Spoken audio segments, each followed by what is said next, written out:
Tristan Bailey nasceu em janeiro de 2008, em Derby Crossing, uma comunidade de classe média alta localizada próxima à cidade de Jacksonville, uma das maiores cidades da Flórida. Ela era a filha mais nova do casal Forrest e Stacey Bailey, que além dela, tem mais 4 filhos. A família de Tristan era carinhosamente chamada de Os Sete Baileys. A jovem estava cursando a 7ª série do ensino fundamental no colégio Patriots Oaks, que fica na região de sua casa. É dito que ela era uma garota extrovertida, engraçada e que tinha muitos amigos. Na escola, tinha um excelente desempenho e sua paixão era dançar. Sua irmã mais velha era líder de torcida e sua mãe era instrutora de líderes de torcida. Apesar disso, a mãe dela não queria que ela se tornasse uma líder de torcida, pois isso tomava muito tempo e poderia atrapalhar os estudos. Mas não teve jeito. Tristan começou a aprender coreografia sozinha e todos os dias insistia que queria entrar para um grupo de líderes de torcida, e ela conseguiu. No dia 9 de maio de 2021, um dia das mães, os pais de Tristan acordaram para preparar o café da manhã da família. Por volta das 9 da manhã, todos já estavam na mesa, com exceção de Tristan. A princípio, seus pais pensaram que talvez ela ainda estivesse dormindo. Foi então que Stacey, mãe da jovem, decidiu ir até o quarto da filha para acordá-la. Só que Tristan não estava lá. A família procurou a garota por toda a casa, mas ela não estava em lugar nenhum. Essa situação era muito estranha, porque na noite anterior, por volta da meia-noite, Tristan deu boa noite para seus pais e foi dormir. A família entrou em desespero. Para eles, não fazia sentido a garota não estar lá. Por volta das 10 da manhã, eles decidiram ligar para a polícia e informar sobre o desaparecimento. Como Tristan tinha somente 13 anos e nunca tinha feito isso antes, todos estavam preocupados com a situação. Não havia motivo nenhum para ela fugir de casa e, aparentemente, todos os documentos dela estavam em casa. Uma investigação começou e, por volta das 4h30 da tarde, a polícia emitiu um alerta de criança desaparecida, que foi divulgado em várias redes sociais. A polícia começou a interrogar testemunhas e descobriu que Tristan foi vista pela última vez por volta da 1h15 da madrugada, ainda dentro da comunidade de Derby. Ela estava vestindo uma saia branca e uma camiseta preta. Imediatamente, os moradores da comunidade começaram a auxiliar a polícia nas buscas pela garota. Como é uma comunidade muito unida, vários voluntários se colocaram à disposição da polícia. Vários pôsteres foram feitos e espalhados pela região. Por volta das 6 da tarde, um dos moradores da comunidade estava fazendo caminhada aos arredores do bairro. Como ele sabia do desaparecimento de Tristan, decidiu prolongar a caminhada para ajudar na busca dela. Ao passar por uma área florestal, ele avistou um corpo de uma menina com as características de Tristan. Assustado, ele imediatamente chamou a polícia.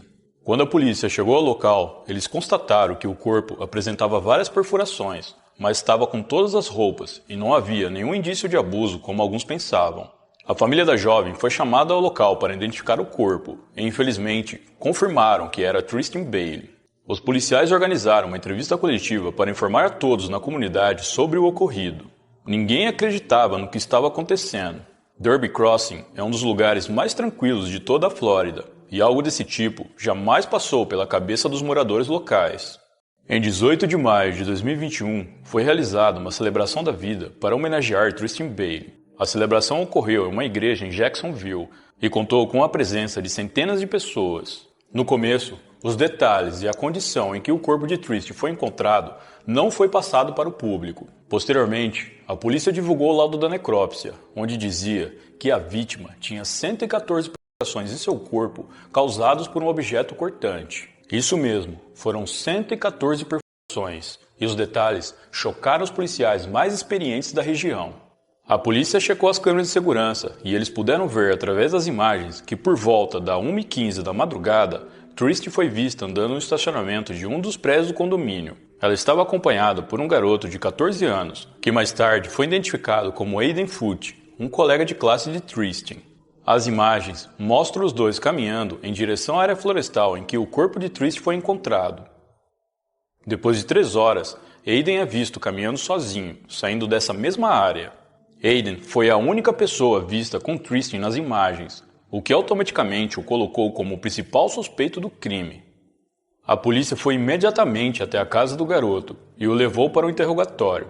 Foi então que Aiden tirou uma foto de dentro do carro da polícia e postou no Instagram com o texto "Alguém viu Tristan?".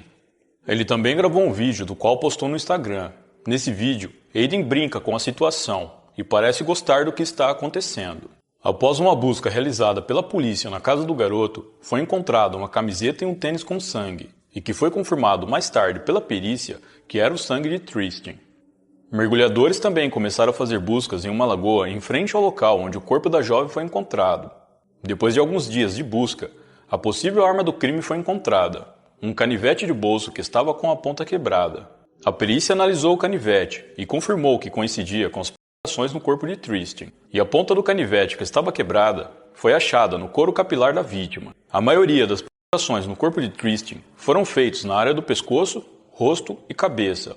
Além das 114 perfurações, a necrópsia também identificou mais 49 ferimentos que teriam sido ferimentos de defesa, o que significa que Tristan lutou pela vida até o último momento. Em 11 de maio de 2021, Aiden teve a sua primeira audiência online, onde estavam presentes seus pais, o advogado de defesa e o juiz. All right, Mr. Fucci, you're charged with second-degree murder committed with a depraved mind but without premeditation. I'm going to order that Mr. Fucci be detained by the Department of Juvenile Justice in secure detention for 21 days or until further order of the court. The 21-day period will end on May 31st, 2005. No, sir. All right, thank you, and that concludes this detention hearing. Aiden foi detido e foi mantido em um centro de detenção para menores em Daytona Beach. Ele foi inicialmente acusado por homicídio de segundo grau, pelo fato de ter somente 14 anos. Isso teoricamente significa que ele cometeu o crime, mas não foi premeditado. No entanto, após 21 dias de investigações, muitos detalhes sobre o crime começaram a ser descobertos. E interrogando amigos de Aiden, a polícia descobriu que ele estava dizendo para seus amigos que ele ia matar uma pessoa. Ele disse que escolheria uma pessoa aleatória, levaria para a floresta e usaria o seu canivete para cometer o crime. Essa revelação mudou completamente o rumo das investigações, porque isso praticamente confirmava que o crime teria sido premeditado. E Aiden fez exatamente o que tinha falado para seus amigos. A polícia questionou esses mesmos amigos e perguntou para eles por que eles não reportaram isso para alguém. Eles disseram que não acreditaram no Aiden, pois eles acharam que ele estava brincando. Devido a isso, todos os amigos de Aiden que ouviram ele falar sobre o crime e não comunicaram às autoridades podem enfrentar problemas por terem omitido informações. Eu não encontrei se de fato essas pessoas foram acusadas ou não. Outra coisa absurda a respeito desse caso é que vários adolescentes estão defendendo Aiden nas redes sociais. Eles inclusive enviaram mensagens ofensivas para a família de Tristan, dizendo que a culpa era da jovem e que ela merecia tudo o que aconteceu com ela. E se não bastasse isso, os familiares de Tristan foram ameaçados por esses mesmos adolescentes sem noção. A polícia começou a investigar essas pessoas, na tentativa de identificá-los e fazer com que eles paguem pelos seus atos. O juiz responsável pelo caso decidiu que Aiden fosse julgado como adulto, já que ele premeditou o crime e isso aumentava a gravidade do ocorrido.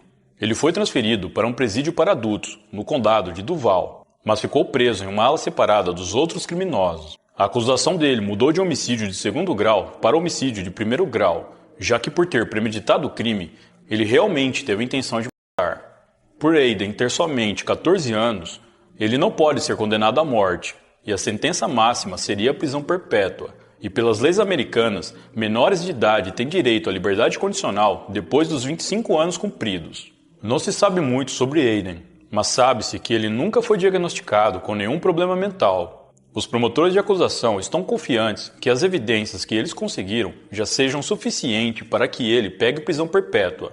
A mãe de Aiden, Crystal Smith, também foi presa, acusada de ter tentado esconder evidências do crime. A polícia verificou as imagens das câmeras de segurança da casa de Aiden, em que mostra ela tentando tirar as manchas de sangue na calça jeans que Aiden estava usando no dia do crime. Ela acabou sendo presa e liberada no mesmo dia, após pagar uma fiança de $25 mil.